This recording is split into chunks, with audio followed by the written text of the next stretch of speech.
Hello friend, this is Pooja. Welcome to Vrinda classes. तो आज हम लोग केवीएस पीआरटी के लिए पेडागोजी वाला सेशन डिस्कस करेंगे। तो अगर आप लोग के पास है सिलेबस तो अच्छी बात है, नहीं है तो आप लोग यहाँ से ले सकते हैं, स्क्रीनशॉट ले सकते हैं और नोट डाउन कर सकते हैं। ठीक है, तो जैसा कि आप लोग जानते हैं 5 पॉइंट में पेडागोजी वाला जो है सेक्शन वो डिवाइड है। तो चलिए एक एक पॉइंट को डिस्कस कर लेते हैं। पहला पॉइंट है हमारा अंडरस्टैंडिंग लर्नर। तो अंडरस्टैंडिंग लर्नर में हमको क्या क्या पढ़ना है ये सारा सब कुछ देख लेते हैं। पहला है हमारा विकास और परिपक्वता, विकास की अवधारणा, सिद्धांत, बहस, विकासकार और चुनौतियाँ। फिर विकास के क्षेत्र हैं, इसमें शारीरिक, संज्ञानात्मक, सामाजिक, भावनात्मक, नैतिक, ये सारे विकास को पढ़ना है। उसके बाद है जो है किशोरावस्था को समझना। किशोरावस्था में जो संस्थागत समर्थन को डिज़ाइन करने के लिए आवश्यकताएं, चुनौतियाँ और निहितार्थ, और प्राथमिक एंड समाजीकरण माध्यमिक सोशलाइजेशन यानी प्राइमरी और सेकेंडरी सोशलाइजेशन के बारे में आप लोगों को पढ़ना है। ठीक है, और इसमें सोशलाइजेशन में भी एक पॉइंट दिया गया, होम स्कूल निरंतरता सुनिश्चित करना। तो सोशलाइजेशन में ये सारा पॉइंट हम लोग को डिस्कस कर लेना है। तो ये हमारा पहला पॉइंट क्लियर होता है। अब हम लोग दूसरे पॉइंट पे चलेंगे जो कि है अंडरस्टैंडिंग टीचिंग लर्निंग, यानी कि टीचिंग लर्निंग को समझना। तो ये भी 15 मार्क्स का है हमारा। तो आप लोग देख सकते हैं। चलिए इसको थोड़ा सा जूम आउट करते हैं, और जूम आउट से तो है इसमें पहला पॉइंट है हमारा सीखने पर सैद्धांतिक दृष्टिकोण। उसके अंदर हमको ये सब पढ़ना है। व्यवहारवाद, संज्ञानात्मकवाद और रचनावाद के अकॉर्डिंग शिक्षक की भूमिका और शिक्षार्थी की भूमिका क्या क्या है, शिक्षक और एक मिनट, उसके बाद में अनुशासन, शक्ति आदि की समझ, सीखने को प्रभावित करने वाले कारक, कक्षा निर्देश डिजाइन करना, छात्र गतिविधि, स्कूल में सीखने की जगह बनाना, और पाठचर्या का शिक्षण। ठीक है, तो इतने पॉइंट यहाँ पे आप लोग को पढ़ना है। जैसा कि लास्ट वाला आप देख रहे हैं पाठचर्या और पाठचर्या का शिक्षण। उसके अंदर जो है अधिगम संकल्पना की योजना और संगठन, प्रकट और गुप्त पाठचर्या, ये सारा चीज़ आपको इम्पॉर्टेंट है। ये सेकंड वाला सेशन जो है वो काफ़ी थोड़ा बड़ा है, और इसमें भी और भी पॉइंट देखने को मिलेगा। तो ये 15 नंबर अपने आप में बहुत बड़ा टॉपिक है दूसरा वाला। बाकी सारा सब कुछ ठीक है, लेकिन ये दूसरा वाला कुछ ज़्यादा ही लॉन्ग है। तो इसको आप लोग नोट डाउन कर लिए होंगे। तो चलिए हम लोग इसके नेक्स्ट स्लाइड पे चलते हैं। इसका दूसरा स्लाइड है, एक मिनट। उसके बाद आप यहाँ से 2 पॉइंट और नोट कर लीजिए। इसमें मूलभूत साक्षरता और अंक ज्ञान, उसके बाद बचपन की देखभाल और शिक्षा, फिर उसके बाद है योग्यता आधारित शिक्षा, अनुभवात्मक शिक्षा और आदि। अब चलिए नेक्स्ट वाला डिस्कस कर लेते हैं। थर्ड पॉइंट है हमारा, नहीं थर्ड पॉइंट नहीं, ये बी का ही और पार्ट है। ठीक है, तो इसमें हमारा है मूलभूत साक्षरता और अंक ज्ञान, बचपन का देखभाल और शिक्षा, जो हमने अभी डिस्कस किया, योग्यता आधारित शिक्षा, अनुभवात्मक शिक्षा आदि, ये सब डिस्कस किया हमने अभी। फिर उसके बाद है निर्देशात्मक योजनाएं, वर्ष योजना, इकाई योजना, पाठ्य योजना, शिक्षण सामग्री और संसाधन, शिक्षण अधिगम के लिए सूचना और संचार प्रौद्योगिकी यानी आईसीटी। तो इसके बाद हम देखेंगे हमारा दो से 3 पॉइंट और बचता है। तो चलिए इसको भी बी में डिस्कस कर लेते हैं।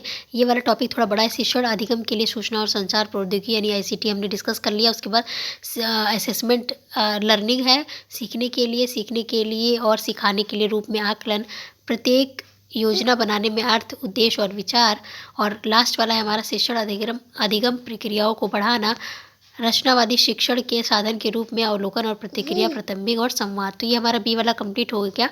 तीसरे वाले पॉइंट पे हम लोग चलेंगे, जो कि तीसरा वाला यहाँ मिस हुआ है। चलिए चौथा देखते हैं, उसको लास्ट में भी डिस्कस कर लेते हैं। चौथा है हमारा स्कूल ऑर्गेनाइजेशन एंड लीडरशिप।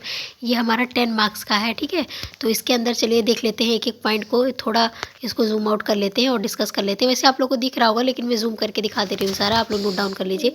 पहला है हमारा चिंतनशील व्यवसायी, टीम निर्माता, आरंभकर्ता, कोच और संरक्षक के रूप में नेता, स्कूल नेतृत्व पर परिप्रेक्ष्य, निर्देशात्मक, वितरित और परिवर्तनकारी, दृष्टि निर्माण, लक्ष्य निर्धारण और विद्यालय विकास योजना। और लास्ट पॉइंट है शिक्षण अधिगम को मजबूत करने के लिए स्कूल प्रक्रिया और मंचों का उपयोग।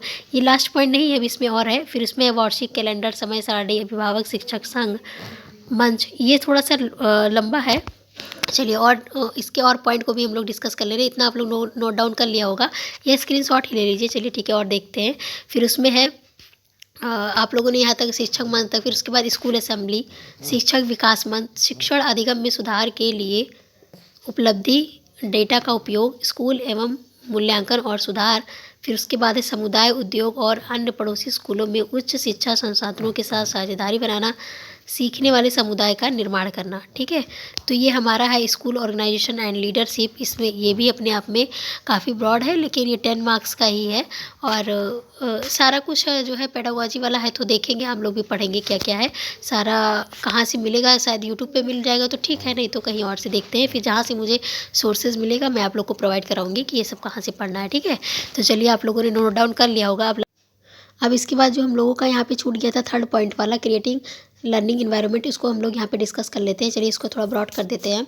इसमें है विविधता, विकलांगता और समावेशन की अवधारणा, सामाजिक निर्माण के रूप में विकलांगता के निहितार्थ और विकलांगता के प्रकार, उनकी पहचान और हस्तक्षेप। और फिर सेकंड है इसमें स्कूल मानसिक स्वास्थ्य अवधारणा, सभी छात्रों और कर्मचारियों के लिए मानसिक स्वास्थ्य के उपचारात्मक, निवारक और प्रोत्साहक आयामों को संबोधित करना, मार्गदर्शन और परामर्श के लिए प्रावधान।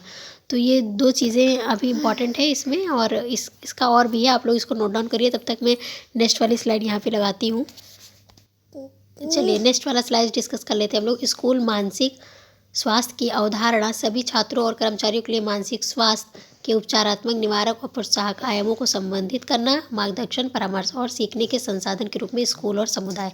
ठीक, तो ये सारा पॉइंट हो गया। अब लास्ट वाला पॉइंट डिस्कस कर लेते हैं, पर्सपेक्टिव इन एजुकेशन। ये भी हमारा 10 मार्क्स का है, तो इसको हम चलिए स्टार्ट करते हैं। शिक्षा के लक्ष्यों को प्राप्त करने में स्कूल की भूमिका, एनईपी यानी कि नेशनल एजुकेशन पॉलिसी 2020 में 20, जो कि इसमें सारा पॉइंट दिया हुआ, आप लोग चाहे तो नोट डाउन कर सकते हैं। Early childhood care and education, the foundation of learning, मूलभूत साक्षरता और अंक ज्ञान स्कूलों में पाठचर्या और शिक्षा शास्त्र, समग्र और एकीकृत शिक्षा, न्याय संगत और समावेशी शिक्षा, सभी के लिए सीखना, योग्यता आधारित शिक्षा और शिक्षा। ठीक है, तो यहाँ पे इतना पॉइंट आप लोगों ने डिस्कस कर लिया और नोट डाउन कर लिया होगा आप लोगों ने। तो चलिए नेक्स्ट वाले पे स्लाइड पे आप लोगों को ले चलते हैं। चलिए नेक्स्ट स्लाइड पे चलते हैं। बाल अधिकार के लिए मार्गदर्शक सिद्धांत, सुरक्षित और सुरक्षित स्कूल पर्यावरण के लिए बच्चों के अधिकार की शिक्षा, रक्षा और प्रावधान, मुफ्त और अनिवार्य शिक्षा के लिए बच्चों का अधिकार अधिनियम 2009, स्कूली शिक्षा के विशेष संदर्भ में शिक्षा में राष्ट्रीय नीति का ऐतिहासिक रूप में अध्ययन करना। तो ये सारा सब कुछ है जो है पर्सपेक्टिव इन एजुकेशन का पार्ट है। और इसके नीचे वाले स्लाइड पे हम लोग चलते हैं, तो आप लोग नोट डाउन कर लिए होंगे। तो नेक्स्ट है हमारा स्कूल पाठचर्या सिद्धांत। उसमें हम लोग डिस्कस कर लेते हैं इसमें क्या क्या इंपॉर्टेंट है। परिप्रेक्ष्य, सीखना और ज्ञान, पाठचर्या क्षेत्र, स्कूल चरण, शिक्षा शास्त्र और मूल्यांकन। ठीक है, तो ये हमारा डी वाला है, पर्सपेक्टिव इन एजुकेशन, यानी कि 10 मार्क्स का ये है। और ये सारा सिलेबस पेडागोजी का कंप्लीट होता है। और अगर आप लोगों ने नोट डाउन कर लिया है तो ठीक है, नहीं तो आप लोग स्क्रीनशॉट भी ले सकते हैं और नोट डाउन कर लीजिएगा। वैसे नोट डाउन करना अच्छा होता है, हमारे पास हमेशा सिलेबस रहता है तो अच्छा रहता है पढ़ने में। ठीक, तो चलिए मिलेंगे नेक्स्ट वीडियो में। और अगर वीडियो अच्छा लगे, हेल्पफुल लगे तो लाइक शेयर कर दीजिएगा। और जिसको भी जानते हैं जो केवीएस की तैयारी कर रहा है या सीटेट का, तो उसको मेरी वीडियोस फॉरवर्ड कर सकते हैं, रिकमेंड कर सकते हैं। ठीक है, चलिए मिलेंगे नेक्स्ट वीडियो में, तब तक के लिए bye bye, take care, thank you guys, thank you for watching Vrinda classes.